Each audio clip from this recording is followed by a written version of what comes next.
I'm back. We're going to read The Crayon Man. All right. This is the true story of the invention of Crayola crayons. Something you guys are all very familiar with, right? All right, let's see.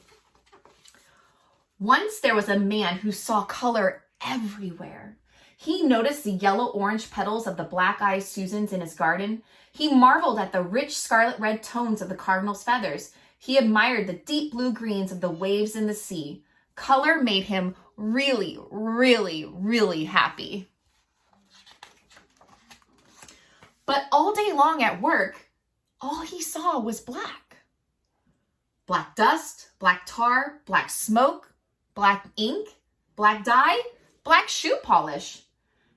His company sold carbon black, a new kind of pigment of colored substance made from the soot of burning oil and natural gas. People used it in printing inks, electric street lamps, and stove and shoe polish. It also made rubber car tires last much longer. That's why he sees so much black. His name was Edwin Binney, and he was an inventor. He worked with his cousin, C. Harold Smith. Together, they were Binney and Smith. Harold was a great salesman. He loved to travel the world. Edwin was curious. He had a knack for listening and making what people needed. Edwin invented a new kind of an inexpensive slate pencil that wrote very smoothly. It was great. Children loved it. He invented a kind of chalk that wasn't dusty and didn't crumble. It was white. Teachers loved it. He invented a wax crayon that would write on wood and paper packaging. It was really, really black. People loved it.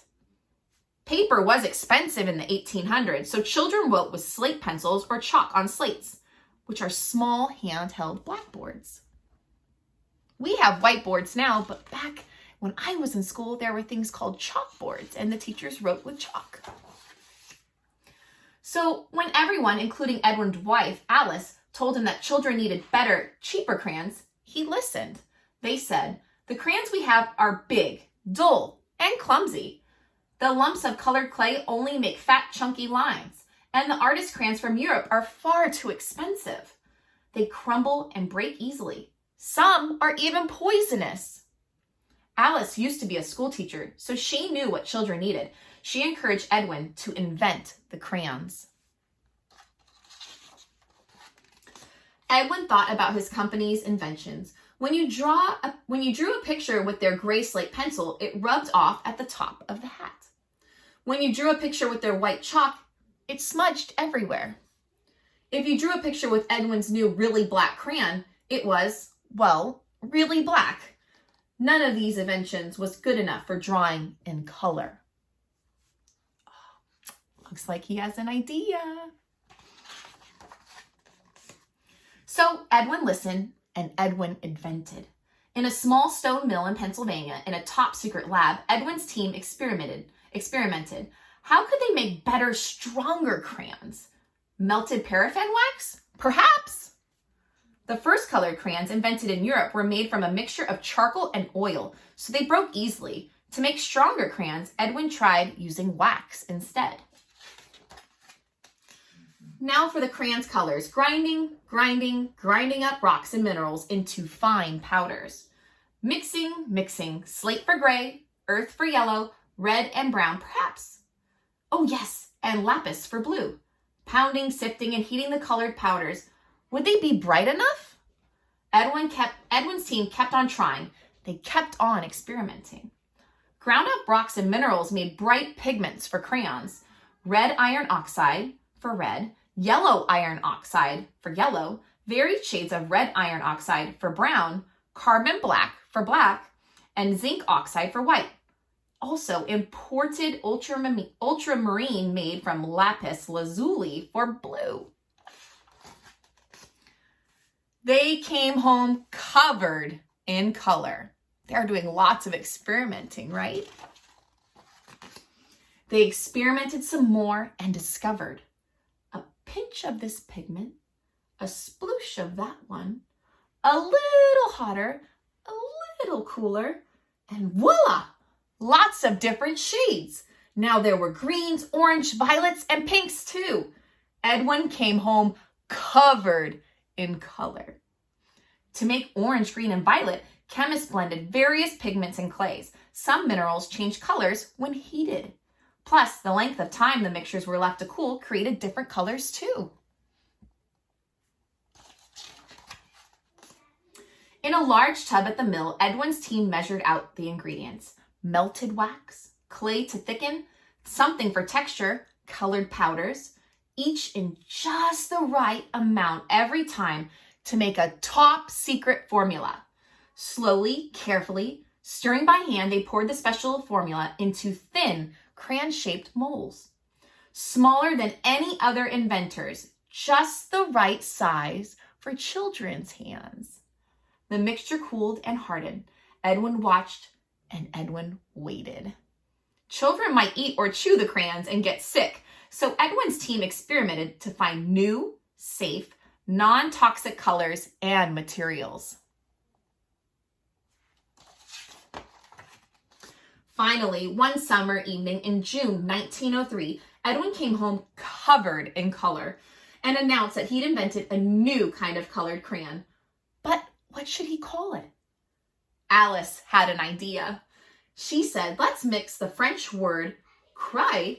I'm not sure if I'm saying that right. If you speak French, you can help me with that, okay? For stick of chalk, and the word ola from the word oleaginous, meaning oily, like the oily texture of a crayon wax, to invent a new word. Crayola. I think that's something we know. Crayola. Edwin listened. Binney and Smith shipped out the first Crayola crayon boxes: red, orange, yellow, green, blue, violet, brown, and black.